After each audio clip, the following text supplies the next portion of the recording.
ಹಿಂದುತ್ವ ಅಂತ ಅಂದ್ರೆ ತಕ್ಷಣ ಹೊಳೆಯೋದು ಬಿಜೆಪಿ ನಾಯಕರು.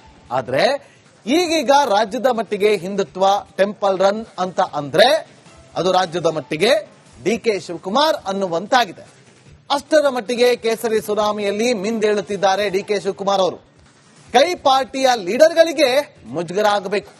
ಆ ಹಂತಕ್ಕೆ ಡಿಕೆ ಶಿವಕುಮಾರ್ ಅವರು ಓಂ ನಮಃ ಶಿವಾಯ ಅಂತ ಮಂತ್ರವನ್ನ ಪಠಿಸ್ತಾ ಇದ್ದಾರೆ. ಶಿವರಾತ್ರಿ ಇವತ್ತು ಡಿಕೆ ಶಿವಕುಮಾರ್ ಅವರು ಹೊರಟು ನಿಂತಿರೋದು ಕೊಯಮತ್ತೂರಿಗೆ ಆಲ್ರೆಡಿ ರೀಚ್ ಆಗಿದ್ದಾರೆ. ಕೇಂದ್ರ ಗೃಹ ಸಚಿವರಾಗಿರುವಂತಹ ಅಮಿತ್ ಶಾ ಅವರ ಜೊತೆಯಲ್ಲಿ ಅಲ್ಲಿ ಜಗ್ಗಿ ವಾಸುದೇವ್ ಅವರ ಕಾರ್ಯಕ್ರಮದಲ್ಲಿ ಹೆಜ್ಜೆ ಹಾಕ್ತಾ ಇದ್ದಾರೆ. ಇನ್ನು ಸ್ಪೆಷಲ್ ಏನಂದ್ರೆ ಅಲ್ಲಿ ಡಿಕೆ ಶಿವಕುಮಾರ್ ಅವರ ವೇದಿಕೆಯನ್ನ ಕೂಡ ಹಂಚಿಕೊಳ್ತಿರೋದು ಕೇಂದ್ರ ಗೃಹ ಸಚಿವರಾಗಿರುವಂತಹ ಅಮಿತ್ ಶಾ ಅವರ ಜೊತೆ. ಒಂದು ವರದಿದೆ, ನೋಡ್ಕೊಂಡ್ಬನ್ನಿ.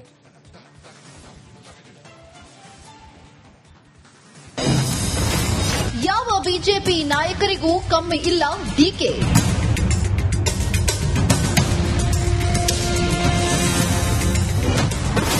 ಡಿಕೆ ಹಿಂದುತ್ವ ಪೊಲಿಟಿಕ್ಸ್ ಹಿಂದಿದೆಯಾ ಆ ಎಣಿಕೆ? ಸಾಮಾನ್ಯವಾಗಿ ದೇಶದಲ್ಲಿ ಧರ್ಮ ದೇವರು ಅಂತ ಬಂದಾಗ ಒಂದು ಹೆಜ್ಜೆ ಮುಂದಿಡೋದು ಬಿಜೆಪಿ ನಾಯಕರು. ಪ್ರಧಾನಿ ಮೋದಿಗಂತೂ ಅಯೋಧ್ಯ, ಕಾಶಿ ಕಾರಿಡಾರ್, ಮಥುರಾ, ಕೇದಾರನಾಥ ಥಾಣ, ಹೈದರಾಬಾದ್ ಶಂಕರಾಚಾರ್ಯ ಪ್ರತಿಮೆ, ದ್ವಾರಕಾಧೀಶ ದೇವಸ್ಥಾನ ಭೇಟಿ, ರಾಮೇಶ್ವರ ದೇವಸ್ಥಾನದಲ್ಲಿ ಧ್ಯಾನ, ಹೀಗೆ ಹಿಂದೂ ದೇವಸ್ಥಾನಗಳ ಬಗ್ಗೆ ಪ್ರದರ್ಶಿಸಿದ್ದು ಅತೀವ ಭಕ್ತಿಭಾವ. ಹಾಗೆ ನೋಡಿದ್ರೆ ಕಾಂಗ್ರೆಸ್ನಲ್ಲಿ ಈ ರೀತಿ ಕೇಸರಿ ಪ್ರೇಮ ಮರೆಯುವ ನಾಯಕರು ಕಡಿಮೆ. ಇಂಥದ್ರಲ್ಲಿ ಅಚ್ಚರಿ ಅನಿಸೋ ಜೊತೆಗೆ ಎಲ್ಲರ ಗಮನ ಸೆಳೆದಿದ್ದು DCM DK Shivakumar temple run.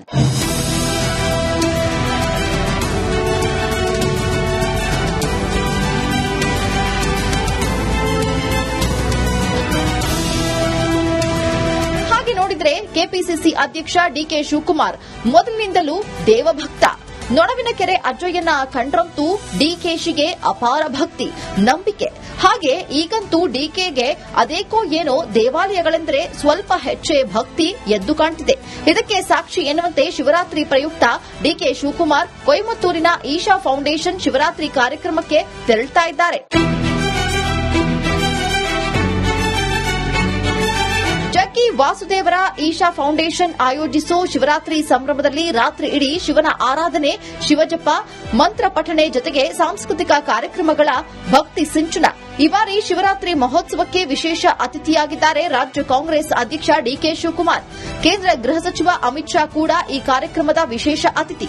ಬಹುಶಃ ಅಪರೂಪಕ್ಕೆ ಅಮಿತ್ ಶಾ ಜೊತೆ ವೇದಿಕೆ ಹಂಚಿಕೊಳ್ತಿದ್ದಾರೆ ಡಿಕೆ ಶಿವಕುಮಾರ್. ಹಾಗೆ ನೋಡಿದ್ರೆ ಡಿಕೆ ಶಿವಕುಮಾರ್ ಇತ್ತೀಚೆಗೆ ಮಹಾಕುಂಭಮೇಳಕ್ಕೆ ತೆರಳೋ ಮುಖಾಂತರ ಪಕ್ಷದ ನಿಲುವಿನ ವ್ಯತಿರಿಕ್ತ ಅನಿಸುವಂತೆ ಮಾತನಾಡಿದ್ದು ಚರ್ಚೆಗೆ ಗ್ರಾಸ ಆಗಿದ್ದು ನಿಜ. ಏಕೆಂದ್ರೆ ಸ್ವತಃ ಎಐಸಿಸಿ ಅಧ್ಯಕ್ಷ ಮಲ್ಲಿಕಾರ್ಜುನ ಖರ್ಗೆಗೆ ಪುಣ್ಯ ಸ್ನಾನ ಮಾಡಿದ್ರೆ ಪಾಪ ಪರಿಹಾರ ಆಗಿಬಿಡುತ್ತಾ ಅಂತ ವ್ಯಂಗ್ಯವಾಗಿ ಛೇಡಿಸಿದ ನಡುವೆಯೂ ಡಿಕೆ ಪ್ರಯಾಗ್ರಾಜ್ ತ್ರಿವೇಣಿ ಸಂಗಮದಲ್ಲಿ ಕುಟುಂಬ ಸಮೇತ ಪವಿತ್ರ ಸ್ನಾನ ಮಾಡಿದ್ದು ಕೈ ಮಂದಿ ಹುಬ್ಬೇರಿಸಿತ್ತು. ಇಷ್ಟಕ್ಕೆ ಸೈಲೆಂಟ್ ಆಗಲಿಲ್ಲ ಡಿಕೆ. ಕರ್ನಾಟಕದ ಕುಂಭಮೇಳಕ್ಕೆ ಸಾಕ್ಷಿಯಾದ ಟಿ ನರಸೀಪುರ ಕುಂಭಮೇಳದಲ್ಲೂ ಮಿಂದೇಳೋ ಮುಖಾಂತರ ಡಿಕೆ ಇಲ್ಲಿ ಯಾವ ಬಿಜೆಪಿ ಲೀಡರ್ಗೂ ಕಮ್ಮಿ ಇಲ್ಲದಂತೆ ಟೆಂಪಲ್ ರನ್ ಮಾಡಿದ್ದು ಸಹ ಕುತೂಹಲಕ್ಕೆ ಕಾರಣ ಆಗಿತ್ತು. ಇಂಥ ಟೈಮ್ನಲ್ಲಿ ಜಗ್ಗಿ ವಾಸುದೇವರ ಶಿವರಾತ್ರಿ ಕಾರ್ಯಕ್ರಮದಲ್ಲಿ ಡಿಕೆ ಗೆಸ್ಟ್ ಆಗಿದ್ದು ಮತ್ತಷ್ಟು ಕಾತುರತೆಗೆ ಪುರಾವೆ ಒದಗಿಸಿವೆ. ಡಿಕೆ ಈ ಪಾರ್ಟಿ ಕೇಸರಿ ಎರಚಿಕೊಳ್ಳುತ್ತಿರುವುದರ ಹಿಂದಿನ ಮರ್ಮ ಏನು ಅನ್ನೋ ಬಗ್ಗೆಯೂ ನಾನಾ ವಿಶ್ಲೇಷಣೆ ಕೇಳಿಬರುತ್ತಿರುವುದಂತೂ ಸುಳ್ಳಲ್ಲ.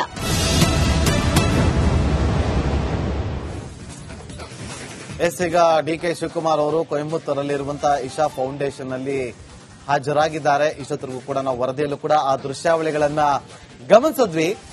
ನೋಡಿ, ಯಾವ ಬಿಜೆಪಿಗರಿಗೂ ಕೂಡ ಅವರು ಕಮ್ಮಿ ಇಲ್ಲ ಅನ್ನುವಂತೆ ಕಟ್ಟರ್ ಹಿಂದುತ್ವ ಅನ್ನೋದನ್ನ ತೋರಿಸ್ಕೊಳ್ತಿದ್ದಾರಾ ಅಥವಾ ಇವತ್ತೊಂದು ಹೇಳಿಕೆಯನ್ನ ಕೂಡ ಕೊಟ್ಟರು ಡಿಕೆ ಶಿವಕುಮಾರ್ ಅವರು. ನಾನು ಹುಟ್ಟಿದ್ದು ಹಿಂದುವಾಗಿ, ಸಾಯೋದು ಕೂಡ ಹಿಂದುವಾಗಿ, ಆದ್ರೆ ನಾನು ಎಲ್ಲಾ ಧರ್ಮದವರನ್ನ ಕೂಡ ಪ್ರೀತಿಯನ್ನ ಮಾಡ್ತೀನಿ ಅಂತ ಇವತ್ತು ಮಾಧ್ಯಮಗಳಿಗೆ ಒಂದು ಪ್ರತಿಕ್ರಿಯೆಯನ್ನ ಕೂಡ ಕೊಟ್ಟಿದ್ದಾರೆ. ಹಾಗಾದ್ರೆ ಮೊನ್ನೆ ಮಹಾಕುಂಭ ಮೇಳಕ್ಕೆ ಹೋಗಿ ಪವಿತ್ರ ಸ್ನಾನವನ್ನ ಮಾಡಿ ಬಂದಿದ್ದು, ಮೈಸೂರಿನ ಟಿ ನರಸೀಪುರದಲ್ಲಿ ಆದಂತಹ ಕುಂಭಮೇಳಕ್ಕೂ ಕೂಡ ಹೋಗಿ ಅಲ್ಲೂ ಕೂಡ ಪವಿತ್ರ ಸ್ನಾನವನ್ನ ಮಾಡಿ ಬಂದಿದ್ದು, ಇವತ್ತು ಇಶಾ ಫೌಂಡೇಶನ್ಗೆ ಹೋಗಿರುವಂತಹ ದೃಶ್ಯವನ್ನ ಕೂಡ ನೀವು ಗಮನಿಸ್ತಾ ಇದ್ದೀರಿ. ಅಲ್ಲಿ ನೋಡಿ, ಸದ್ಗುರುಗಳ ಜೊತೆಯಲ್ಲಿ ಅವರು ಹೆಜ್ಜೆಯನ್ನ ಕೂಡ ಹಾಕಿದ್ದಾರೆ. ಅಲ್ಲಿ ಕೇಂದ್ರ ಗೃಹ ಸಚಿವರಾಗಿರುವಂತಹ ಅಮಿತ್ ಶಾ ಅವರು ಕೂಡ ಇದ್ರು. ಅಣ್ಣಾಮಲೈ ಅವರು ಕೂಡ ಇದ್ರು. ಅವರ ಜೊತೆಯಲ್ಲಿ ಇವತ್ತು ಇಶಾ ಫೌಂಡೇಶನ್ ಅಲ್ಲಿ ಯಾವ ರೀತಿಯಾಗಿ ಒಳಗಡೆ ಇವತ್ತಿನ ವ್ಯವಸ್ಥೆಗಳಿತ್ತು ಅದೆಲ್ಲವನ್ನು ಕೂಡ ನೋಡಿ ಸದ್ಗುರುಗಳು ಅವರಿಗೆ ಎಕ್ಸ್ಪ್ಲೈನ್ ಮಾಡ್ತಾ ಹೋಗ್ತಿದ್ದಾರೆ. ಮುಂದೆಗಡೆ ಅಮಿತ್ ಶಾ ಅವರ ಹೆಜ್ಜೆ ಆಗ್ತಾ ಇದ್ರೆ ಅವರ ಬೆನ್ನ ಹಿಂದೆನೆ ಡಿ ಕೆ ಶಿವಕುಮಾರ್ ಅವರು ಕೂಡ ಇರೋದನ್ನ ನಾವಿಲ್ಲಿ ಗಮನಿಸಬಹುದು. ನೋಡಿ ಇಲ್ಲಿ ಗಮನಿಸ್ತಾ ಇದೀವಿ ದೃಶ್ಯಾವಳಿಯಲ್ಲಿ ಪ್ರತಿಯೊಂದು ಮೂರ್ತಿಗಳನ್ನ ಕೂಡ ಅಲ್ಲಿ ತೋರಿಸ್ತಾ ಎಕ್ಸ್ಪ್ಲೈನ್ ಮಾಡ್ತಾ ಇದ್ದಾರೆ. ಈಗ ವಿಚಾರ ಏನಂತಂದ್ರೆ ಡಿ ಕೆ ಶಿವಕುಮಾರ್ ಅವರು ಇವತ್ತು ಕೊಟ್ಟಂತ ಹೇಳಿಕೆ ಜೊತೆಗೆ ಈ ಒಂದು ದೇವಸ್ಥಾನಗಳಿಗೆ ಭೇಟಿ ಕೊಡ್ತಾ ಇರೋದು ಇದೆಲ್ಲವನ್ನೂ ಕೂಡ ಗಮನಿಸ್ತಾ ಇದ್ರೆ ಒಂದು ಲೆಕ್ಕಾಚಾರಗಳು ಇದೆಯಾ ಅನ್ನೋ ಪ್ರಶ್ನೆ ಉದ್ಭವ ಆಗುತ್ತೆ. ನೋಡಿ, ಸಾಮಾನ್ಯವಾಗಿ ದೇಶದಲ್ಲಿ ಧರ್ಮ ದೇವರು ಅಂತ ಬಂದಾಗ ಒಂದು ಹೆಜ್ಜೆ ಮುಂದೆ ಇಡೋದು ಬಿಜೆಪಿ ನಾಯಕರು. ಆದ್ರೆ ಪ್ರಧಾನಿ ನರೇಂದ್ರ ಮೋದಿ ಅವರಿಗಿಂತಲೂ ಕೂಡ ಅತಿ ಹೆಚ್ಚಾಗಿ ಟೆಂಪಲ್ ರನ್ ಅನ್ನ ಇತ್ತೀಚಿನ ದಿನಗಳಲ್ಲಿ ಮಾಡ್ತಾ ಇರೋದು ಯಾರು ಅಂತಂದ್ರೆ ಅದು ಡಿ ಕೆ ಶಿವಕುಮಾರ್ ಅವರು. ಹೋದಲ್ಲಿ ಬಂದಲೆಲ್ಲ ಓಂ ನಮಃ ಶಿವಾಯ ಅಂತ ಕೂಡ ಪಠಿಸ್ತಿದ್ದಾರೆ. ಸೊ ಈಗ ಕಾಂಗ್ರೆಸ್ನಲ್ಲಿನ ಕಟ್ಟರ್ ಹಿಂದೂ ಆಗಿದ್ದಾರಾ ಅದನ್ನ ಗುರುತಿಸಿಕೊಳ್ಳುವಂತ ಕೆಲಸವನ್ನ ಡಿ ಕೆ ಶಿವಕುಮಾರ್ ಅವರು ಮಾಡ್ತಾ ಇದ್ದಾರಾ ಅನ್ನೋ ಪ್ರಶ್ನೆಗಳು ಉದ್ಭವ ಆಗುತ್ತೆ. ನೋಡಿ, ಈ ಯಾವ ಹಂತಕ್ಕೆ ಹೋಗಿದೆ ಅಂತಂದ್ರೆ ದಿಲ್ಲಿಯಲ್ಲಿ ಕೂತಿರುವಂತಹ ಕಾಂಗ್ರೆಸ್ನ ವರಿಷ್ಠರಿಗೆ ಡಿ ಕೆ ಶಿವಕುಮಾರ್ ಅವರು ಸೆಡ್ಡು ಹೊಡೆದು ಇವತ್ತು ದೇವಸ್ಥಾನಗಳಿಗೆ ತೆರಳುತ್ತಾ ಇದ್ದಾರೆ, ದೇವರ ದರ್ಶನವನ್ನ ಮಾಡ್ತಾ ಇದ್ದಾರೆ. ಅಂದ್ರೆ ಯಾವ ಕಾರಣಕ್ಕೋಸ್ಕರ ಕೇಸರಿ ಪಡೆ ಮೇಲೆ ವಿಪರೀತವಾದಂತಹ ಒಲವಿದೆ, ಒಂದಷ್ಟು ಚರ್ಚೆಗಳಾಗಲೇಬೇಕು. ಸೊ ಕೇಸರಿ ಚಡಪಡಿಕೆ ಹಿಂದಿನ ರಹಸ್ಯವೇನು ಅಂತೇಳಿ ಒಂದಷ್ಟು ಪ್ರಶ್ನೆಗಳು ಉದ್ಭವ ಆದಾಗ ಅದರಲ್ಲೂ ನಿಷ್ಠಾವಂತ ಕಾಂಗ್ರೆಸ್ ಪಾಳ್ಯದ ಕಟ್ಟಾಳು ಅಂತೇಳಿ ಗುರುತಿಸಿಕೊಂಡಿರುವಂತಹ ಡಿ ಕೆ ಶಿವಕುಮಾರ್ ಅವರ ಈ ನಡೆ ಬಹಳಷ್ಟು ಕುತೂಹಲವನ್ನ ಕೆರಳಿಸ್ತಾ ಇದೆ.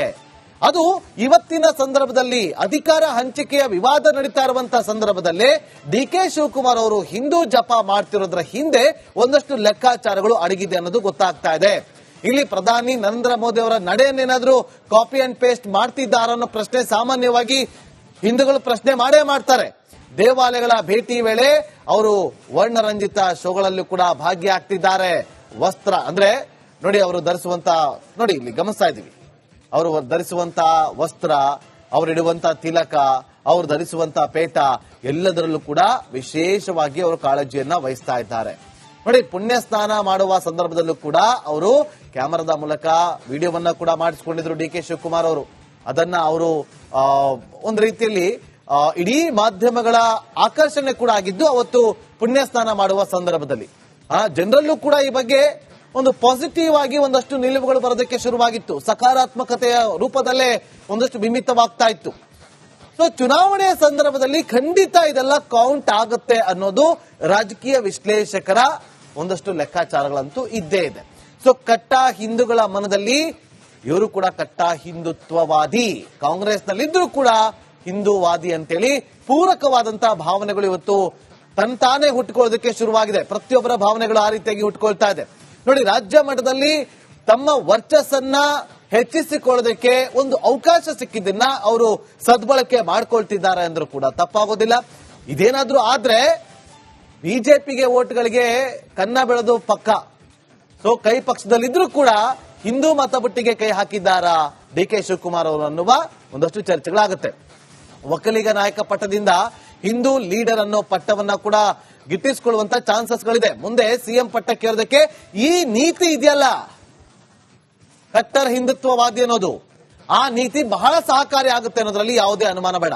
ಒಂದು ವೇಳೆ ಈಗ ಇರುವಂತ ವಿವಾದಗಳಿದೆಯಲ್ಲ, ಸಿಎಂ ರೇಸ್ ನಲ್ಲಿದ್ದಾರಲ್ಲ, ಈಗ ಬದಲಾವಣೆಗಳ ವಿವಾದಗಳ ಒಂದು ಗುಂಗಲ್ಲಿದ್ದಾರಲ್ಲ, ಇಲ್ಲಿ ಏನಾದ್ರೂ ಫೇಲ್ ಆದ್ರೂ ಕೂಡ ಕಮಿಂಗ್ ಡೇಸ್ ಅಲ್ಲಿ ಎಲೆಕ್ಷನ್ ಆದ್ರೂ ಕೂಡ ಅವ್ರಿಗೆಲ್ಲ ಒಂದ್ ಕಡೆ ಇದು ಒಂದು ರೀತಿಯಲ್ಲಿ ಶಕ್ತಿಯಾಗಿ ಅವರ ಹಿಂದೆ ಫಾಲೋ ಮಾಡುತ್ತೆ. ತಮ್ಮ ನೇತೃತ್ವದಲ್ಲಿ ಎಲೆಕ್ಷನ್ ನಡೆದ್ರೆ ಪಕ್ಷಕ್ಕೂ ಕೂಡ ಪ್ಲಸ್ ಆಗುತ್ತೆ.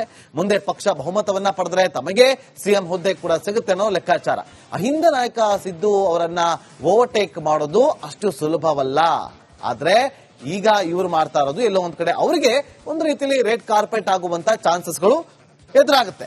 ಆದ್ರೆ ಮುಂದಿನ ದಿನಗಳಲ್ಲಿ ಮತ ಬ್ಯಾಂಕ್ ವೃದ್ಧಿ ಆಗುತ್ತಾ ಕಾದ್ ನೋಡಬೇಕು. ಆದ್ರೆ ಮೃದು ಹಿಂದುತ್ವ ಮೂಲಕ ಸರ್ವ ಜನರ ವಿಶ್ವಾಸ ಗಳಿಸೋದ್ರಲ್ಲಿ ಖಂಡಿತವಾಗ್ಲೂ ಅವರು ಮೇಲುಗೈಯನ್ನ ಸಾಧಿಸ್ತಾರೆ. ಟೆಂಪಲ್ ರನ್ ನಿಂದ ಸಾತ್ವಿಕರ ಮನವನ್ನ ಗೆಲ್ಲಬಹುದು. ಸತತ ದೇಗುಲ ಭೇಟಿಯೇ ಪ್ರಧಾನಿ ನರೇಂದ್ರ ಮೋದಿ ಅವರಿಗೆ ದೊಡ್ಡ ಬಲ ತುಂಬಿದ್ದು. ಅದೇ ರೀತಿಯಾಗಿ ಕರ್ನಾಟಕದಲ್ಲಿ ಇದೇ ಸೂತ್ರದ ಹಿಂದೆ ಬಿದ್ದಿದ್ದಾರೆ ಡಿ ಕೆ ಶಿವಕುಮಾರ್ ಅವರು ಅನ್ನೋ ಪ್ರಶ್ನೆಗಳು ಕೂಡ ಉದ್ಭವ ಆಗುತ್ತೆ. ಡಿ ಕೆ ಶಿವಕುಮಾರ್ ಅವರ ಈ ಕೇಸರಿ ಮಂತ್ರದ ಬೆನ್ನಲ್ಲೇ ಎಐಸಿಸಿ ಎಂಟ್ರಿ ಆಗಿದೆ. ಇವತ್ತು ಎಐಸಿಸಿ ಎಂಟ್ರಿ ಆಗಿದ್ದು ಎಐಸಿಸಿ ಕಾರ್ಯದರ್ಶಿ ಅವರು ಒಂದು ವಿಚಾರವನ್ನ ತಿಳಿಸಿದ್ದಾರೆ. ಸದ್ಗುರು ಶಿವರಾತ್ರಿ ಕಾರ್ಯಕ್ರಮಕ್ಕೆ ಡಿಕೆ ಶಿವಕುಮಾರ್ ಅವರು ಹೋಗಿರೋದು. ಡಿಕೆ ಶಿವಕುಮಾರ್ ಅವರು ಕೊಯಮತ್ತೂರು ಭೇಟಿ ಕೊಡ್ತಾ ಇದ್ದಂತೆ ಅದರ ಬೆನ್ನಲ್ಲೇ ಕೈಪಾಳದಲ್ಲಿ ಅಪಸ್ವರ ಎದ್ದಿದೆ. ಎಐಸಿಸಿ ಕಾರ್ಯದರ್ಶಿ ಮೋಹನ್ ಅವರು ಅಸಮಾಧಾನವನ್ನ ಹೊರಹಾಕಿದ್ದಾರೆ. ಇದು ರಾಹುಲ್ ಟೀಕಾಕಾರರಿಗೆ ಬಲ ಕೊಟ್ಟಂತಾಗಿದೆ ಅಂತ ಹೇಳಿ ಅವರು ಒಂದಷ್ಟು ವಿಚಾರವನ್ನ ಪ್ರಸ್ತಾಪ ಮಾಡಿದ್ದಾರೆ. ಅದು ಅಮಿತ್ ಶಾ ಅವರ ಜೊತೆಯಲ್ಲಿ ವೇದಿಕೆಯನ್ನ ಹಂಚಿಕೊಳ್ಳೋದಕ್ಕೆ ಅವರು ವಿರೋಧವನ್ನ ಕೂಡ ವ್ಯಕ್ತಪಡಿಸಿದ್ದಾರೆ. ಎಐಸಿಸಿ ಕಾರ್ಯದರ್ಶಿ ಸದ್ಗುರು ಅವರ ಕಾರ್ಯಕ್ರಮದಲ್ಲಿ ಭಾಗಿಯಾಗಿರುವ ವಿಚಾರವಾಗಿ ಆಕ್ಷೇಪಗಳು ಕೇಳಿ ಬರ್ತಾ ಇದೆ. ಆರ್ಎಸ್ಎಸ್ ನಂಟಿದೆ ಸದ್ಗುರು ಅವ್ರಿಗೆ. ಜಗ್ಗಿ ವಾಸುದೇವ್ ಅವರು ಅವ್ರಿಗೊಂದಿಗೆ ಅವರು ಹೋಗ್ತಾರಲ್ಲ ಈ ಕಾರ್ಯಕ್ರಮಕ್ಕೆ ಹೋದ್ರೆ ಒಂದು ರೀತಿಯಲ್ಲಿ ಎಐಸಿಸಿ ಪರದಲ್ಲಿ ತಪ್ಪು ಸಂದೇಶ ಹೊರಹೊಮ್ಮುತ್ತೆ ಅನ್ನೋದು ಅವರ ವಿಚಾರ. ಸೊ ಅತೃಪ್ತಿಯನ್ನ ಹೊರಹಾಕಿದ್ದಾರೆ ಎಐಸಿಸಿ ಕಾರ್ಯದರ್ಶಿ. ಸದ್ಗುರು ಕಾರ್ಯಕ್ರಮದಲ್ಲಿ ಭಾಗಿಯಾಗಿರುವ ಬಗ್ಗೆ ಡಿಕೆ ಶಿವಕುಮಾರ್ ಅವರು ಈಗ ಆಲ್ರೆಡಿ ಸಮರ್ಥನೆ ಕೊಟ್ಟಿದ್ದಾರೆ.